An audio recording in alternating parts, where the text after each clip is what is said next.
आज का topic electrostatics and electric field मतलब इलेक्ट्रिक चार्ज एंड फील्ड में से मेन जो टॉपिक आज हम डिस्कस करने वाले हैं। देख लेते हैं कौन कौन सा टॉपिक होगा आज का टॉपिक में। Electric field intensity and electric field strength के बारे में डिस्कस किया जाएगा।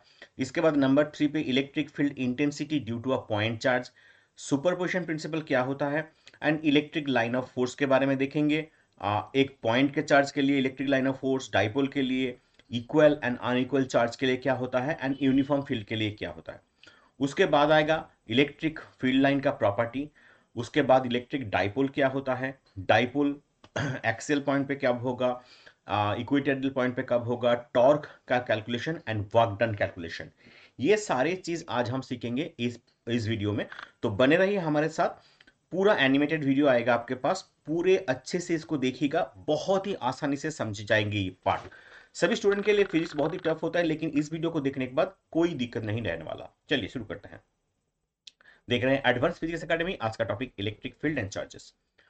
पहला जो टॉपिक आएगा, इलेक्ट्रिक फील्ड क्या होता है। देखिए, electric field is a region of space around a charge or a system of charges with which other charge particle experience electrostatic force। मतलब एक मान ले एक चार्ज को आपने रख दिया, उसके चारों तरफ जो फील्ड बनेंगे, जहां पर कोई दूसरा चार्ज पार्टिकल को लाएंगे तो वो फोर्स फील करेगा, तो उसी को हम इलेक्ट्रिक फील्ड कहेंगे। जैसे मैग्नेट को रखने से मैग्नेटिक फील्ड बन जाता है चारों तरफ, तो उसी तरह एक चार्ज को रखने से चारों तरफ जो फील्ड बनेंगे उसी को हम कहेंगे electric field. Theoretically, electric field extended up to initially, but practically its limit to a certain distance. Definitely, electric field और जो फील्ड स्ट्रेंथ होता है और इलेक्ट्रिक फील्ड इंटेंसिटी जो होता है, या फिर कह सकते हैं इलेक्ट्रिक फील्ड क्या होता है, उसका एक डेफिनेशन हम देखेंगे। Electric field strength at a point in an electric field is the electrostatic force per unit positive charge acting और वैनिसिंग स्मॉल पॉजिटिव चार्ज का। चलिए देखते हैं क्या होता है ये। मान ले एक चार्ज है प्लस क्यू वाला, उसका पास और एक टेस्ट चार्ज हमेशा पॉजिटिव होता है, तो रख दे तो क्या होगा, ये उसका लाइन ज्वाइनिंग है, मान ले आर डिस्टेंस पर रखा है, तो वो क्या करेगा, रिपल्सन करेगा, क्योंकि एक पॉजिटिव चार्ज दूसरे पॉजिटिव चार्ज को रिपल्सन मतलब सेम टाइप के जो चार्ज होते हैं रिपल्सन करता है, लेकिन ऑपोजिट चार्ज वाला जो होता है अट्रैक्ट करता है। ये प्लस क्यू चार्ज रखा था और ये क्यू टेस्ट क्यू जो चार्ज है, टेस्ट चार्ज हमेशा पॉजिटिव होता है, इसलिए रिपल्सन होगा। अब मान ले एक माइनस क्यू चार्ज रख दिया, उसके पास एक प्लस क्यू चार्ज मतलब टेस्ट चार्ज है, तो वो क्या करेगा, वो अपनी तरफ उसको खींचेगा, तो फोर्स का डायरेक्शन देखिए उस तरफ है, मतलब अट्रैक्शन कर रहा है। और लेफ्ट वाले जब प्लस क्यू चार्ज रखा था, डायरेक्शन ऑफ फोर्स क्या था, बाहर की तरफ, मतलब रिपल्सन कर रहा था। ये हमेशा याद रखना, फोर्स का डायरेक्शन ही हमें इलेक्ट्रिक फील्ड का डायरेक्शन दिलाएगा। तो ये बहुत इंपॉर्टेंट पॉइंट है। आप अगर समझ में आए तो बहुत ही अच्छा, अगर ना आए तो एक बार और फिर से देख लीजिएगा। चलिए बढ़ते हैं। तो ये क्यू तो सोर्स चार्ज होगा, टेस्ट चार्ज के हमेशा मैं बात कर रहा हूं, टेस्ट चार्ज को आप पॉजिटिव मान के सब समय चलिएगा। चलिए, तो इसका जो इलेक्ट्रिक फील्ड का इक्वेशन आएगा, E limit extends to Q delta Q tends to zero, F by delta Q. इसको हम ऐसे भी लिख सकते हैं, और electric field equal to force by test charge मतलब फोर्स पर यूनिट चार्ज। तो ये फॉर्मूला हमेशा याद रखिएगा, क्योंकि कभी कभी फोर्स निकालने को होता है तो इलेक्ट्रिक फील्ड इंटू चार्ज को मल्टीप्लाई करके हमें निकालना होगा, क्योंकि ये फॉर्मूला पूरे चैप्टर में बहुत बार यूज आएगा। चलिए, तो इसको हम ऐसे भी लिख सकते हैं, E equal to 1/4πε0 Q by R square into R vector. ये कहां से आया, कूलम्स लॉ ऑफ इलेक्ट्रोस्टैटिक, आपको पता ही होगा, वहां से ये पार्ट आया था। चलिए फिर बढ़ते हैं नेक्स्ट टॉपिक की तरफ। क्या है नेक्स्ट टॉपिक, कुछ इंपॉर्टेंट नोट्स मैं बता रहा हूं, इसको अच्छे से सुनिएगा। Since Q0 is taken positive, the direction of the electric field along the direction of the electric static force. मतलब ये हमें अभी जो पॉइंट्स पढ़े हैं उसको उसके बारे में बता रहा हूं, कि कभी भी आप एक पॉजिटिव चार्ज के पास एक टेस्ट चार्ज को लाए तो क्या होगा, रिपल्सन। कभी एक नेगेटिव चार्ज के पास टेस्ट चार्ज को लाए तो क्या होगा, attraction. Electric field is a vector quantity, जिसका मैग्नीट्यूड और डायरेक्शन दोनों ही होते हैं, इसलिए वो एक वेक्टर क्वांटिटी होगा। Definitely SI unit of electric field क्या होगा, न्यूटन पर कूलम। क्या होगा, न्यूटन पर कूलम। अब देखते हैं electric field due to a point charge. एक पॉइंट चार्ज के लिए इलेक्ट्रिक फील्ड क्या होता है। चलिए, ये आ गया आपका 3D डायग्राम, जो X Y Z coordinate show कर रहा है। अब मान ले ओ सेंटर पे एक टेस्ट चार्ज को हमने यहां पर रख दिया। टेस्ट चार्ज रखने के बाद एक पी पॉइंट मान ले एक्स वाई जेड प्लेन में, जो आर डिस्टेंस पे होगा, वहां पर एक टेस्ट चार्ज लगवाएंगे हम। ये आर डिस्टेंस में जो टेस्ट चार्ज होगा और प्लस क्यू चार्ज जो सेंटर में ओ में है, तो वो दोनों का चार्ज सेम होगा, तो इसलिए क्या करेगा, रिपल्सन करेगा, इसलिए फोर्स का जो एरो है बाहर की तरफ है, इसलिए फोर्स का एरो क्यों, ये रिपल्सन होगा, इसलिए बाहर की तरफ जा रहा है। अभी ये जो फोर्स एक्सपीरियंस करेगा वो क्या होगा, F equal to 1/4πε0 Q1 Q2 by R square, हमें कूलम्स लॉ से पता है। Q1 Q2 यहां पर क्या होगा, एक Q1 की जगह हम लिखेंगे Q और Q2 की जगह हम लिखेंगे Q0, इसलिए यहां पर आ गया Q1 Q2। डेफिनेटली देखिए Q1 Q2 by R square, इसको हम क्या लिख सकते हैं, डेफिनेटली वेक्टर फॉर्म में अगर करें तो आर कैप की जगह आर वेक्टर लगा दे तो आर स्क्वायर की जगह आर क्यू आ जाएगा। देखिए ये आर स्क्वायर था, ये आर क्यूब आ गया, क्यों आ गया, ये कैप वेक्टर था तो ये नॉर्मली एरो वेक्टर लगा दिया, तो ये आपको पता ही होगा, 11 में आप कर चुके होंगे। अब इलेक्ट्रिक फील्ड स्ट्रेंथ की बारी। देखिए हमें पता है E equal to F by Q, तो एफ का वैल्यू तो ऊपर में मिल गया हमको, तो हम अब इसको लिख सकते हैं electric field E equal to 1/4πε0, F का जो वैल्यू है उसको बिठा के हमने Q0 से डिवाइड कर दिया। देखो फिर से बता रहा हूं, आपको ये मिल गया E equal to F by Q0, F का वैल्यू आपको इस इक्वेशन में से मिल गया, इसको हमने अगर इससे Q0 से डिवाइड कर दिया तो ऊपर वाला Q0 ये वाला Q0 कट गया, तो बाकी का पूरा आ गया इलेक्ट्रिक फील्ड का इलेक्ट्रिक फील्ड का फॉर्मूला, तो ये बना E equal to 1/4πε0 Q by R square into R vector, तो यही था मेन फॉर्मूला। अब देखो ये जो ग्राफ बनेगा E वर्सेस आर स्क्वायर, जो इलेक्ट्रिक फील्ड के साथ ये आर स्क्वायर मतलब आर डिस्टेंस है ना, यहां पर जो आर डिस्टेंस पे P पॉइंट को पकड़ा था, इसका ग्राफ कैसे बनेगा, तो इसको देखने के लिए देखिए ये आ गया आपका ग्राफ, ये ऐसे आएगा ना कि स्ट्रेट लाइन आएगा, तो इसके बारे में पढ़ने के लिए हमें क्या करना होगा, electric field due to a point charge has spherical symmetry, कैसा सिमेट्री बनेगा, स्फेरिकल सिमेट्री, समझ में आएगा। चलिए, और ये अगर Q ग्रेटर देन 0 हुआ तो फील्ड इज रेडियली आउटवर्ड, ये दो तीन चीज याद रखिए क्योंकि शॉर्ट क्वेश्चन में ऐसे आपको क्वेश्चन मिल जाएंगे, कॉन्सेप्ट अगर क्लियर नहीं हुआ तो दिक्कत आ सकता है, इसलिए हर एक पॉइंट को समझना जरूरी होता है। चलिए बढ़ते हैं नेक्स्ट पॉइंट की तरफ। नेक्स्ट पॉइंट पे क्या है, electric field in terms of coordinate system. अब देखिए कोऑर्डिनेट सिस्टम की अगर बात करें तो एक्स वाई जेड तीनों कोऑर्डिनेट सिस्टम आ जाएगा, तो ई आर इक्वल टू हो जाएगा 1/4πε0 Q by X square plus Y square plus Z square, तीनों ले लिया उसका 3/2 and definitely X Y Z coordinate का वेक्टर लगा देंगे हम, ठीक है। अब सुपरपोजिशन प्रिंसिपल बहुत बहुत बहुत इंपॉर्टेंट चीज है, कैसे होता है देखिए। सुपरपोजिशन प्रिंसिपल को समझने के लिए मैं क्या कर रहा हूं, एक Q1 चार्ज ले लिया, Q1 चार्ज से आप यहां पर एक डिस्टेंस पे Q2 चार्ज ले ले, यहां पर एक माइनस Q3 चार्ज ले ले, यहां पर एक पॉजिटिव Q4 और यहां पर एक माइनस Q5 चार्ज ले लिया, ओके। अब Q1 के ऊपर बाकी जो चार्जेस हैं वो कैसे फोर्स लगाएंगे एक बार अच्छे से देखिए। देखिए Q2 Q1 के ऊपर जो फोर्स लगाएगा वो रिपल्सन होगा क्योंकि दोनों ही पॉजिटिव चार्ज है, तो एरो इसलिए बाहर की तरफ है। अब Q1 एंड Q3 के बीच में क्या आएगा, एट्रैक्शन आएगा क्योंकि Q3 नेगेटिव है, तो इसलिए एरो उसकी तरफ है टुवर्ड्स Q3। Q4 क्या करेगा, बाहर की तरफ फोर्स लगाएगा क्योंकि दोनों ही पॉजिटिव चार्ज है, इसलिए F14 बाहर की तरफ डायरेक्टेड है। तो फिर बताइए Q5 क्या करेगा, एकदम राइट, Q5 नेगेटिव चार्ज है तो ये अपनी तरफ खींचेगा, इसलिए एरो उसकी तरफ है। तो ये जो फोर्स लगा है इसको हम अलग से एक पिक्चर बनवा लेते हैं। देखिए ये आ गया आपका, सिर्फ चारों जो फोर्स लगे हैं उनका सिर्फ आपको ये पूरा दे दिया। अब देखिए इन दोनों का जो डिस्प्लेसमेंट है, डिस्प्लेसमेंट मतलब इनिशियल पॉइंट और फाइनल पॉइंट। अब इनिशियल पॉइंट कहां था, देखिए इनिशियल पॉइंट यहां से शुरू हुआ था, फाइनल पॉइंट यहां है, तो इन दोनों के बीच में जो डिस्टेंस है इसको बोलेंगे डिस्प्लेसमेंट। तो डिस्प्लेसमेंट क्या आएगा, F1, हमने इसको F1 मान लिया, तो F1 क्या होगा, सारे जो डिस्प्लेसमेंट जो फोर्स लगे थे उसका एडिशन, मतलब एक दो के एक पहला चार्ज जो Q1 था, Q2 Q1 के ऊपर जो फोर्स लगा था वो क्या था, डेफिनेटली था F12। Q3 Q1 के ऊपर जो फोर्स लगा था वो था F13। सिमिलरली 4 जो चार्ज था Q4 वो क्या था, Q1 के ऊपर जो लगाया था F14 एंड डेफिनेटली ऐसे चलता जाएगा, जितने भी फोर्स हैं उसका एडिशन, मतलब जितने अलग अलग फोर्स होंगे उसको ऐड कर दो, सम जो आएगा वही रिजल्टेंट फोर्स कहलाएगा। तो सुपरपोजिशन प्रिंसिपल क्या कहलाता है, डेफिनेशन क्या लिखना है या फिर क्या लिखना है यहां पर, the electrostatic force experienced by a charge due to other charges in a vector sum of electrostatic force due to these other charges if they are existing individually। तो ये सिर्फ आपको लिखना है, कुछ भी ज्यादा नहीं लिखना है। इसके लिखने के बाद ये डायग्राम ड्रॉ करके इसको लिख दो। पूरा 2 मार्क्स का अगर क्वेश्चन आए तो 2 में 2 मिलेगा, एक नंबर भी, आधा भी नंबर नहीं कटने वाला, तो पूरा आपको मिल जाएगा। और आपको ऐसे सिर्फ लिखना है, कुछ ज्यादा नहीं करना। चलिए, इसका फॉर्मूला याद रखिएगा। चलिए नेक्स्ट बढ़ते हैं, नेक्स्ट क्वेश्चन, नेक्स्ट कुछ इंपॉर्टेंट पॉइंट देखते हैं। The interaction must be The interaction must be on the charge which is studied due to the other charges. The charge on which the influence due to other charges is found to assume to be the floating charges and other rigid fixed charges. ये कुछ point आपको एक बार पढ़ लेना चाहिए, क्योंकि ये बार next time जब पढ़ेंगे तो आ सकता है।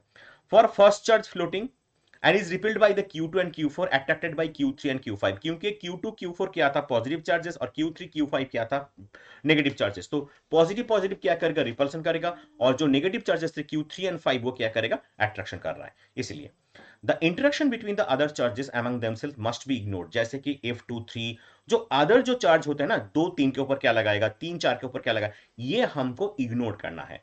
ठीक है, अब चलिए, superposition principle is a good for electric field also. चलिए नेक्स्ट पोर्शन देख लेते हैं, इलेक्ट्रिक लाइन ऑफ फोर्स क्या होता है। सॉलिड टॉपिक है, बहुत बार क्वेश्चन आ चुका है, देख लीजिए इलेक्ट्रिक लाइन ऑफ फोर्स के बारे में।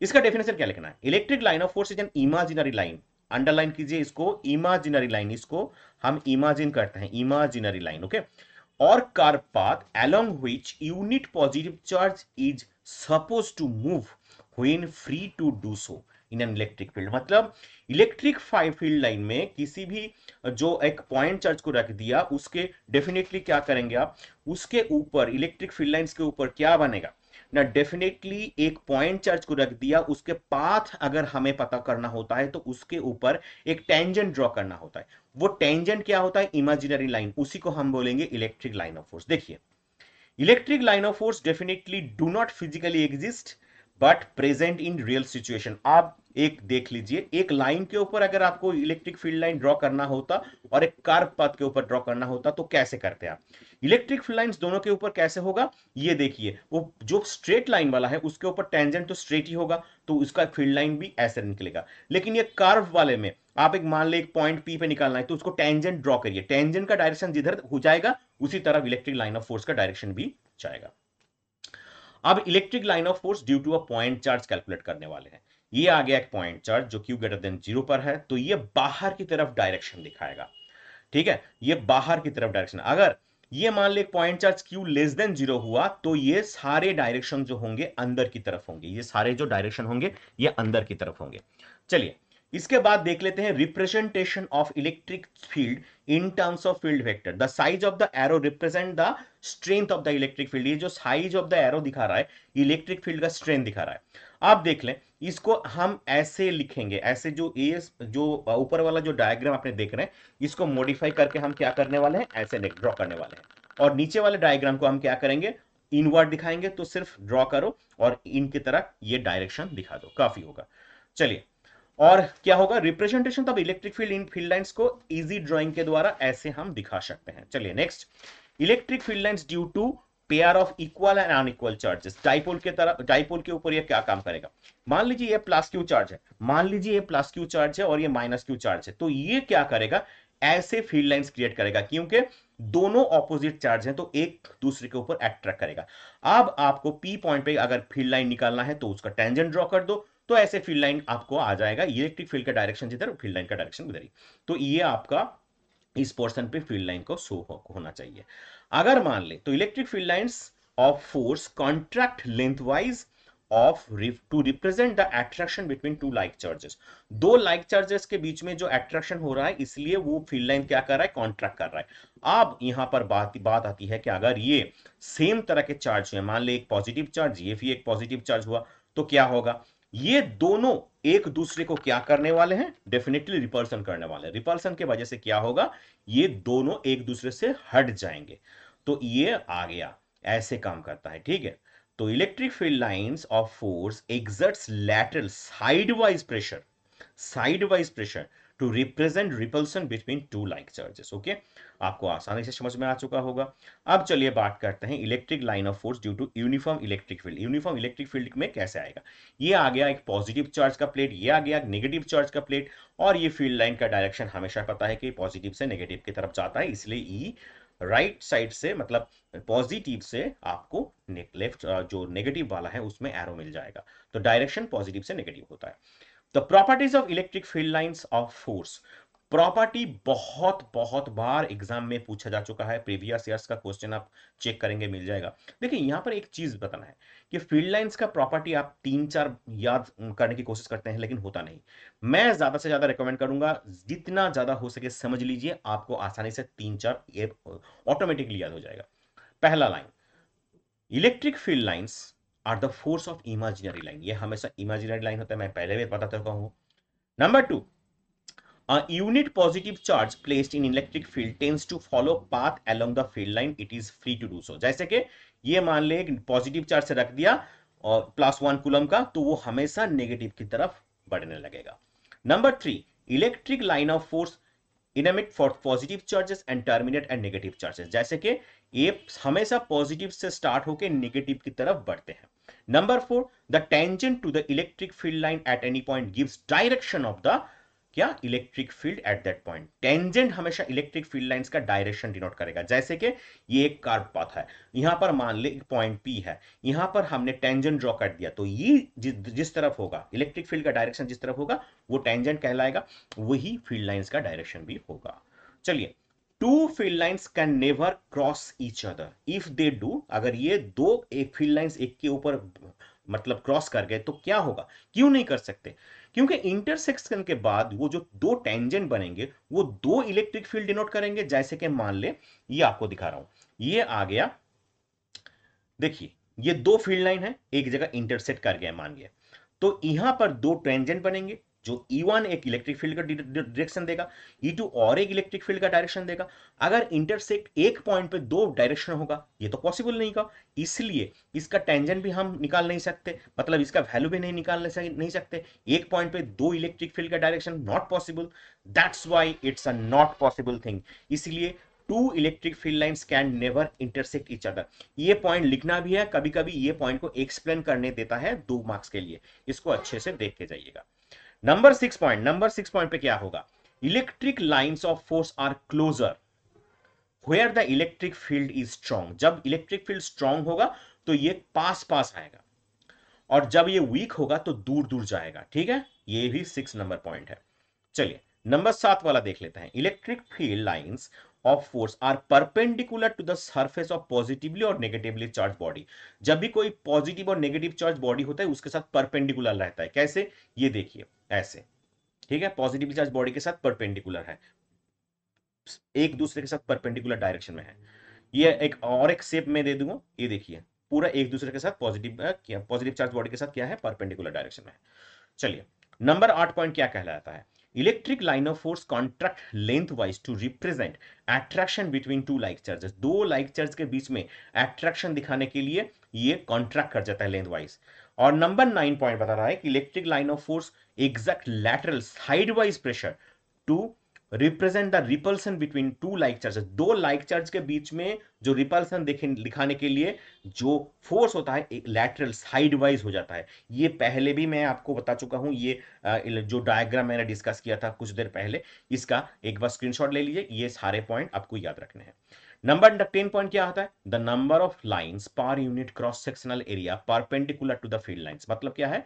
और इसकी ये क्या डायरेक्टली प्रोपोर्शनल टू द होता है magnitude of the intensity of electric field के साथ। देखिए delta N by delta A proportional to E, मतलब delta N number of field lines per unit cross sectional area A होता है और electric field जो होता है ई होता है, इसको अभी याद रखना है। Number 11, electric line of force do not pass through conductor. Conductor में से पास नहीं करता, जैसे कि एक पॉजिटिव नेगेटिव प्लेट ले लिया, बीच में एक सॉलिड हॉलो कंडक्टर रख दो, कुछ भी जहां पर कुछ फील्ड नहीं काम करेंगे तो इलेक्ट्रिक फील्ड आएगा यहां से निकल जाएगा, लेकिन बीच में कोई कंडक्टर के बीच में कोई इलेक्ट्रिक फील्ड लाइन होने होगा। इलेक्ट्रोस्टैटिक शिल्डिंग कहते हैं इसे। आपका बहुत बार एक नंबर का क्वेश्चन मिल जाएगा आपको, इलेक्ट्रोस्टैटिक शिल्डिंग क्या होता है, यही है electrostatic shielding. Next, next 12 number question, electric line of force can pass through insulator, insulator के बीच में से इलेक्ट्रिक लाइन ऑफ फोर्स जा सकता है। नेक्स्ट, इलेक्ट्रिक डाइपोल किसे कहता है? नेक्स्ट टॉपिक इलेक्ट्रिक डाइपोल, देखिए बहुत इंपॉर्टेंट टॉपिक है, समझने की कोशिश कीजिएगा, बहुत इंपॉर्टेंट है। Electric dipole is a pair of equal and opposite charges separated by a very small distance.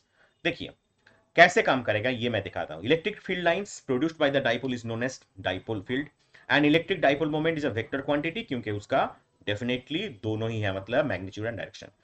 ये आ गया आपका एक नेगेटिव चार्ज, ये आ गया एक पॉजिटिव चार्ज, दोनों का डिस्टेंस यहां पर क्या लेना है 2l, याद रखना है 2l, क्योंकि मिडिल पॉइंट पे अगर कोई पॉइंट दिखा दे तो दोनों तरफ इक्वल होना चाहिए।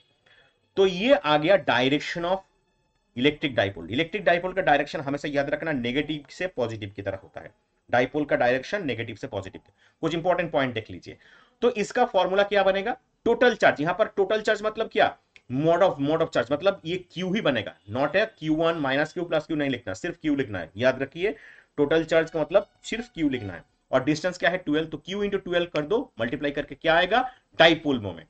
तो इलेक्ट्रिक डाइपोल मोमेंट का कैलकुलेशन ऐसे ही होता है, Q इंटू 12, हमेशा याद रखना, ये फॉर्मूला बहुत बहुत इंपॉर्टेंट होगा। अब देखिए, the magnitude of electric dipole moment is produced of magnitude either charge and distance between the two charges. जैसे कि ये देखिए, direction of the negative to positive, इसका हमेशा मैं याद रखिएगा, इसका डायरेक्शन होगा नेगेटिव से पॉजिटिव की तरफ, एंड ऐसा यूनिट क्या होगा?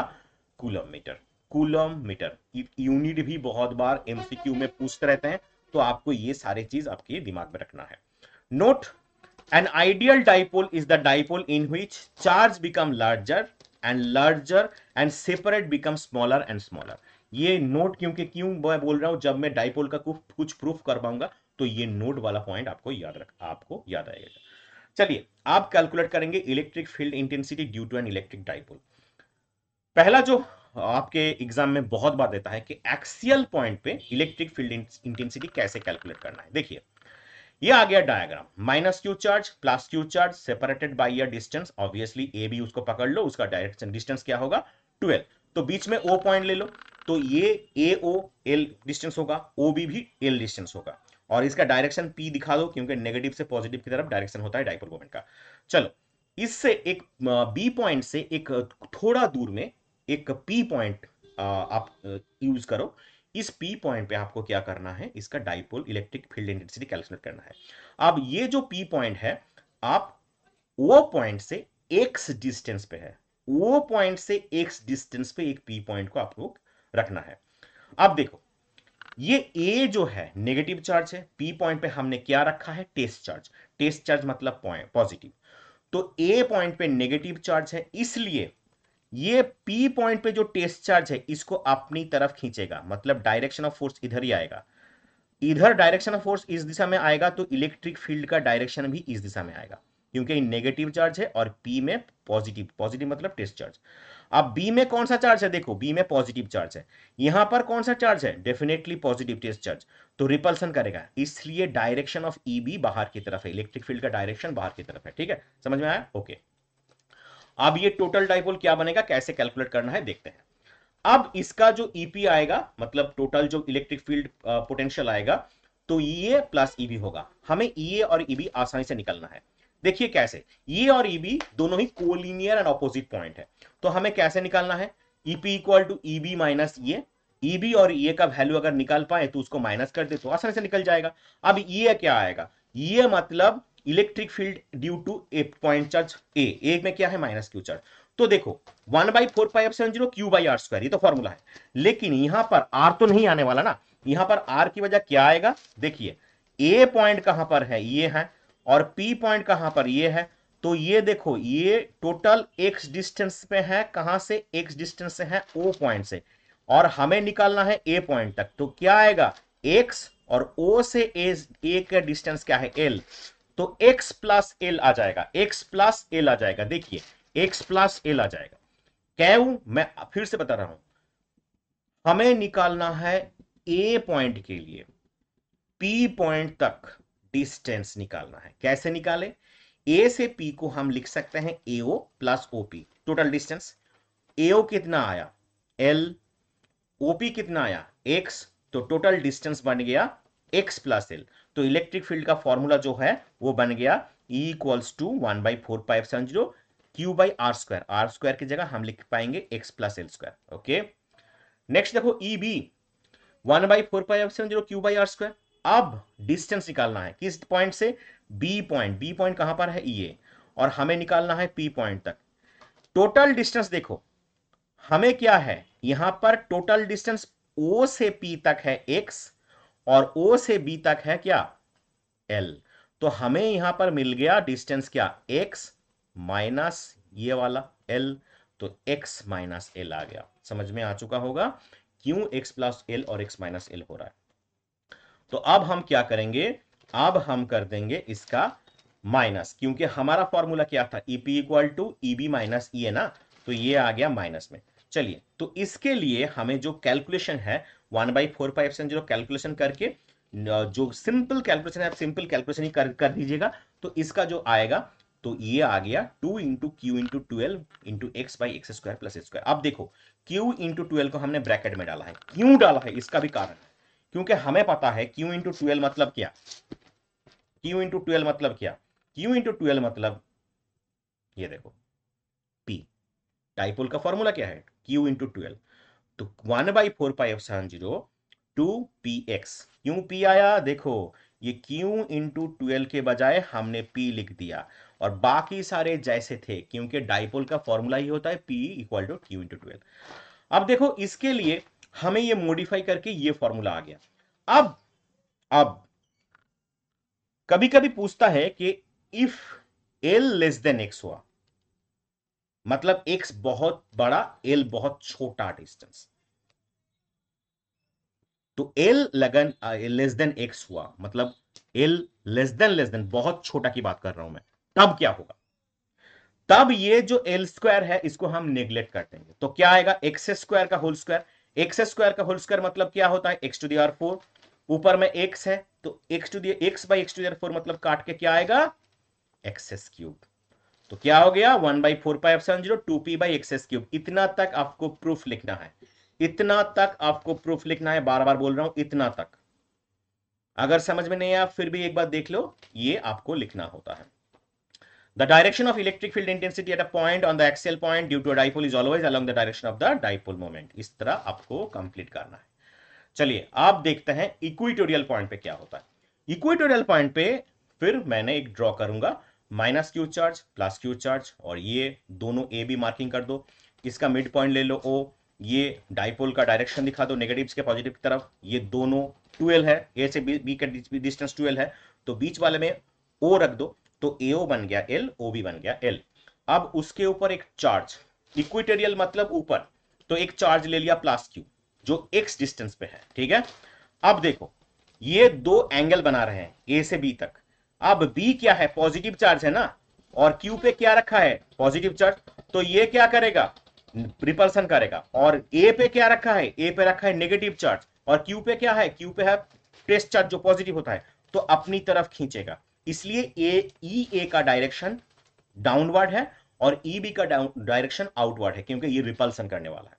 तो ई और ई बी बन गया। हमें टोटल क्या निकालना है, हमें निकालना है ये रिजल्टेंट EQ। अब देखिए कैसे निकालता है, ये दोनों ही थीटा एंगल करेंगे। रिजल्टेंट इलेक्ट्रिक फील्ड इंटेंसिटी कैसे निकालना है एक बार देख लीजिए। Resultant electric field intensity EQ equal to EA plus EB हमें निकालना है। तो अब EA क्या आएगा, ये वही वाला 1/4πε0 Q/r²। अब R कैसे निकाले, R तो डिस्टेंस होगा ना। अब एक ट्राइंगल को देखिए, ये वाला ट्राइंगल देखिए QAO। अब इसमें x पता है हमें, ये पता है हमें L, और क्या निकालना है, हमें निकालना है डेफिनेटली AQ। AQ क्या होगा, डिस्टेंस। तो ये जो पाइथागोरस है उसका अगर जो थ्योरम है उसको अप्लाई कर दे तो क्या आएगा, ये x हुआ और ये अगर L हुआ, तो ऊपर वाले AQ में क्या आएगा, square root of X square plus L square. तो ये आ गया देखो, X square plus L square square root में था, उसका होल स्क्वायर कर दिए, तो स्क्वायर रूट और होल स्क्वायर कैंसिल होके X square plus L square आ गया होगा। अब दूसरा ईबी के बात करें तो 1/4πε0 Q by X plus L का X square plus L square. Same was same, क्यों, ये क्यू भी सेम। देखो ओ से बी तक एल डिस्टेंस और क्यू से ओ तक एक्स डिस्टेंस, तो ये आ गया। अब ई ए मिल गया, ई बी मिल गया, ई क्यू निकालना है। तो अब क्यू पॉइंट पे देखो, क्यू जो पॉइंट है, ये वाला क्यू पॉइंट कहां पर है, ये वाला क्यू पॉइंट जहां पर हमने टेस्ट चार्ज रखा। तो ई क्यू का डायरेक्शन किस तरफ आएगा, तो ई बी और ई ए इस तरफ काम कर रहा है, ई क्यू हमें निकालना है, जो कि दोनों ही थीटा एंगल पे है। तो ये आ गया, हॉराइजेंटल और वर्टिकल हमें निकालना है, ठीक है। तो क्या करेगा, इस तरफ क्या काम करेगा, कॉस। तो ये कॉस और E B cos same direction में है, लेकिन साइन जो है ऑपोजिट डायरेक्शन में काम करेगा। साइन जो है ऑपोजिट डायरेक्शन में, एक नीचे की तरफ और एक ऊपर की तरफ। अगर इसकी बात करें तो एक दूसरे को कैंसिल कर देगा, ये sine theta, E B sine theta एक दूसरे के साथ ऑपोजिट में है, लेकिन ई बी कॉस थीटा और ई ए कॉस थीटा दोनों ही सेम दिशा में है। तो इसके लिए ये दोनों काम में आएंगे, हमारे काम में आएंगे। तो कैसे आएगा, अब देख लो। तो ई क्यू आएगा E A cos theta plus E B cos theta, हो गया। अब तो ई क्यू क्या आएगा, दोनों को ऐड कर दो। ऐड करने से क्या होगा, ये वाले जो है ई ए, ये वाला देखो ई ए, और डेफिनेटली ये वाला जो है ई बी, इन दोनों को ऐड कर दो। ऐड करके ई क्यू का सिंपल कैलकुलेशन करो, कुछ नहीं करना, सिंपल कैलकुलेशन। तो करके ई क्यू का वैल्यू कितना आया, ई क्यू का वैल्यू आ गया 1/4πε0 p by X square plus L square का टू दी पावर 3/2।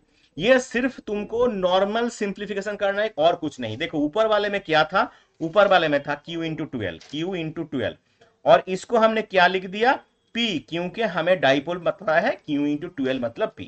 ओके, ये आ गया। अब चलो, इसको अगर हमने क्या लिख दिया, इसको अगर हमने ले लिया L लेस देन x हुआ तो क्या आएगा, ये फॉर्मूला आ जाएगा, E Q equal to 1/4πε0 p by X Q. क्यों आएगा ये भी पता होना चाहिए, क्योंकि यहां पर देखो L तो लेस देन x है, तो L का टर्म यहां पर चला गया, तो एक्स स्क्वायर का टू दी पावर 3/2 मतलब दो दो कट गया, तो एक्स क्यूब आ जाएगा। यहीं तक आपको प्रूव करना है, इस तक आपको लिखना है, इस तक आपको प्रूव करना है। अच्छे से देख के जाइएगा, यहां तक आपको लिखना है। चलिए नेक्स्ट पॉइंट पे चलते हैं, torque on a electric dipole. Torque on a electric dipole देखते हैं। चलिए, ये आ गया माइनस क्यू चार्ज, ये आ गया प्लस क्यू चार्ज। आप क्या करेंगे, इसको जोड़ देंगे, जो कि 12 डिस्टेंस पे है, तो क्या होगा, डाइपोल। आप डाइपोल से इस तरफ आपको एक ट्राइंगल बनाना है जो थीटा एंगल पे करेगा। तो इस तरफ डाइपोल का डायरेक्शन नेगेटिव से पॉजिटिव की तरफ होगा। नेगेटिव से पॉजिटिव की तरफ होगा मतलब क्या होगा, यहां से आपको इलेक्ट्रिक फील्ड का डायरेक्शन मिल जाएगा। इलेक्ट्रिक फील्ड का डायरेक्शन मिलेगा तो टॉर्क क्रिएट होगा। क्यों, देखिए यहां पर माइनस क्यू चार्ज था, तो माइनस क्यू चार्ज के लिए ये इलेक्ट्रिक फील्ड का डायरेक्शन इस तरफ काम करेगा, और यहां पर प्लस क्यू चार्ज था तो इस तरफ काम करेगा। क्यों, ये दोनों अगर अलग दिशा में काम करे तो क्या प्रोड्यूस होगा, टॉर्क प्रोड्यूस होगा। आप देखिए टॉर्क कैसे निकालना है, the force of magnitude Pe act opposite to each other, hence net force acting on the dipole due to external uniform electric field zero हो जाएगा। There is no translational motion in the dipole, इसलिए इसके लिए कोई भी translational motion नहीं होगा। अब देखिए, however the force are along different lines of action and constitute a couple. ये क्या क्रिएट कर रहा है, कपल क्रिएट कर रहा है, इसलिए इसके ऊपर क्या लग रहा है, टॉर्क। कपल कब क्रिएट होता है, जब दो एक दूसरे जो चार्ज है इक्वल है बट ऑपोजिट डायरेक्शन में काम करता है, तब कपल। और ये टॉर्क का फॉर्मूला क्या आता है, इलेक्ट्रिक फील्ड इनटू डिस्टेंस। क्या आता है, इलेक्ट्रिक फील्ड इनटू डिस्टेंस। चलिए, इलेक्ट्रिक फील्ड इनटू डिस्टेंस, तो इलेक्ट्रिक फील्ड का फॉर्मूला क्या है, E equal to q E, और डिस्टेंस क्या है, ये वाला डिस्टेंस क्यू, ये वाला डिस्टेंस परपेंडिकुलर डिस्टेंस जो बता रहे हैं, कौन सा डिस्टेंस, ये वाला। तो ये 12 साइन थीटा, तो क्या बन गया 2pe साइन थीटा। कैसे बनेगा, देखो यहां पर 12 इंटू क्यू बन गया p, और e साइन थीटा जैसे था वैसे ही है, तो p 2pe sine theta. Sine theta मतलब क्या होता है, क्रॉस प्रोडक्ट कर सकते हैं, तो tau equal to p cross E, tau equal to p cross E, ऐसे आपको लिखना है। तो direction of the torque is perpendicular and into the plane of the containing p and e। ऐसा यूनिट ऑफ टॉर्क क्या होता है, Newton metre, ठीक है, न्यूटन मीटर। अब देखो इलेक्ट्रिक फील्ड का डायरेक्शन इस तरफ था, हमने डाइपोल का डायरेक्शन इस तरफ रखा, तो बीच में आ गया थीटा एंगल, और ये आ गया टाउ टॉर्क। तो इसका क्या बनेगा formula, case one, if theta 0 degree हुआ तो टाउ कितना आएगा, 0 डिग्री, क्योंकि साइन का 0 हो जाएगा 0। Of theta equal to 90 degree हुआ, फिर साइन 90 मतलब 1, तो टाउ इक्वल टू p, तो मैक्सिमम वैल्यू दिखाएगा। मतलब थीटा 0 में हुआ तो मिनिमम वैल्यू दिखाएगा और थीटा 90 डिग्री हुआ तो मैक्सिमम वैल्यू दिखाएगा। यही है आपका torque on a electric dipole in an uniform electric field. चलिए, और थर्ड पॉइंट भी एक बार आप याद रखिए, अगर 180 डिग्री हुआ तो टॉर्क 0 हो जाएगा, क्योंकि साइन 180 का वैल्यू आपको पता ही है। Next, work done on an electric dipole in uniform electric field. कैसे वर्क डन कैलकुलेट करना है इसके बारे में भी हम लोग पढ़ लेते हैं।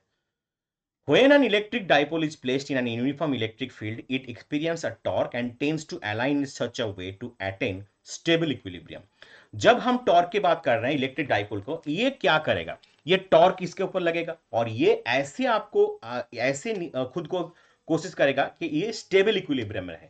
तो इसके लिए हमें क्या करना है, वर्क डन कैलकुलेशन करना है। कैसे वर्क डन कैलकुलेशन करेंगे, देखिए वही वाला formula, minus Q plus q charge दोनों 12 डिस्टेंस पे है, तो ये इलेक्ट्रिक फील्ड का डायरेक्शन आ गया, ये थीटा एंगल बना तो ये डाइपोल बन गया, माइनस क्यू चार्ज और प्लस क्यू चार्ज का डायरेक्शन ऑपोजिट दिशा में दिखा है, तो ये क्या बनेगा, डाइपोल।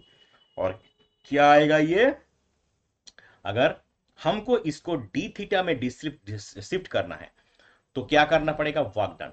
ओके, तो ये थीटा 1 थीटा 2 बन गया। तो हम लोग जो शिफ्ट किए हैं इसको, तो डी डब्ल्यू का फॉर्मूला क्या आएगा, tau into D theta. Tau मतलब टॉर्क और डी थीटा मतलब जो एंगल पे हमने डिस्प्लेस किया है। तो ये आ गया P E sine theta d theta. P E sine theta कहां से आया, टाउ का फॉर्मूला, टॉर्क का फॉर्मूला था। अब वर्क डन निकालना है तो इंटीग्रेशन करो, थीटा 1 से थीटा 2 लिमिट लगाओ और पीई साइन थीटा का इंटीग्रेशन करो, तो क्या आएगा, W equal to P E cos theta 1 minus cos theta 2। ये आया, इंटीग्रेशन करने से यही तो आता है। आपको इंटीग्रेशन तो डेफिनेटली पता होगा क्योंकि आप लोगों का मैथ में ये बहुत ही इंपॉर्टेंट टॉपिक है। अब the potential energy is arbitrary taken 0 when the dipole is 90 degree definitely, and then potential energy rotating the dipole inclined at an angle theta। अब थीटा एंगल पे होगा तो क्या होगा, पोटेंशियल एनर्जी का वैल्यू आएगा U equal to P E minus P E cos theta. ये work done ही पोटेंशियल एनर्जी की तरह काम करेगा, सिर्फ एक माइनस को ऐड कर देना है। ओके, चलो नोट लिख लो, potential energy can be zero arbitrary at any position of the dipole, and definitely इसको हम लिख सकते हैं थीटा इक्वल टू 0 हुआ तो पोटेंशियल एनर्जी क्या आएगा, cos 0 मतलब 1, तो नेगेटिव स्टेबल इक्विलिब्रियम में आएगा, तो u हो गया माइनस पी। अब थीटा इक्वल टू 90 डिग्री हुआ तो cos 90 मतलब 0, तो पोटेंशियल एनर्जी 0 बन जाएगा। और 180 हुआ तो क्या होगा, -1 होता है, cos 180 मतलब -1, तो u पोटेंशियल एनर्जी हो जाएगा p, अनस्टेबल इक्विलिब्रियम। तो इसको आप एकदम रेडी कर लो, एकदम कुछ भी छूटना नहीं चाहिए यहां से, ठीक है। और पार्ट 2 कमिंग, इस चैप्टर का पार्ट 2 वीडियो आ रहा है जिसमें गॉसेस लॉ, उसके एप्लीकेशन, इलेक्ट्रिक फ्लक्स सभी चीज होंगे। तो अगर समझ में आया तो डेफिनेटली लाइक और सब्सक्राइब कर देना। वीडियो को अच्छे लगे तो दोस्तों के साथ सभी आपके सोशल मीडिया पे हैंडल पे जितने भी हैं उसको शेयर कर दो, और लगातार बने रहिए इस चैनल के साथ क्योंकि ऐसे ही वीडियो आपको रेगुलर मिलते रहेंगे। दिखाई देते हैं दूसरे वीडियो पे, तब तक के लिए हमेशा जुड़े रहे शायद और देखते रहिए एडवांस फिजिक्स एकेडमी। धन्यवाद।